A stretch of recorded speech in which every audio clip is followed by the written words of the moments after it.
27ஆம் தேதி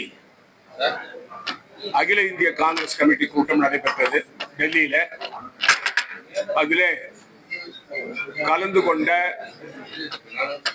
காங்கிரஸ் கட்சியினுடைய செயற்குழு உறுப்பினர்கள் மத்தியில் உள்ள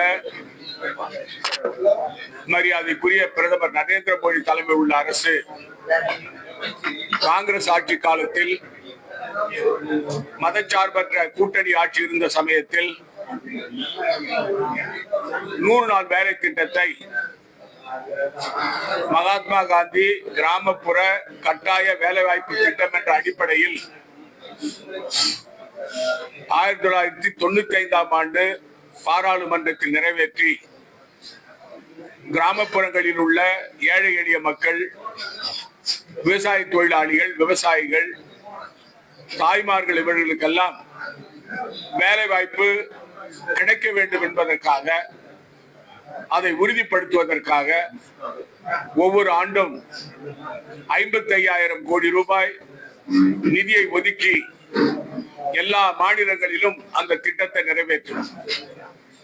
கிராமப்புறத்திலே சாலை போடுவது, வாய்க்கால் வெட்டுவது, குளம் வெட்டுவது, ஏரிகளை சுத்தம் செய்வது, இந்த வேலைகளை எல்லாம் அந்த கிராமப்புற ஏழை விவசாய தொழிலாளிகளும் கிராமப்புற மக்களும் செய்து அதன் மூலமாக 100 நாட்கள் ஒரு வருடத்திலே அவர்களுக்கு கட்டாயமான வேலை கிடைக்கின்ற நிலையை உருவாக்கினோம்.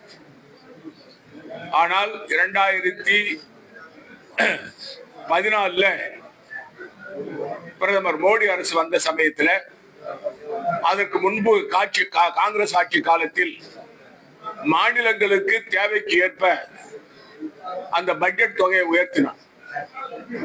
55,000 கோடியிலிருந்து ஆரம்பிக்கப்பட்டு 93,000 கோடி வரை பல மாநிலங்களுக்கு நிதி ஒதுக்கப்பட்டது. ஆனால் மோடி அரசு வந்த பிறகு அது மிக வெகுவாக குறைக்கப்பட்டது. 50,000 கோடியிலிருந்து 40,000 கோடியாக குறைக்கப்பட்டது.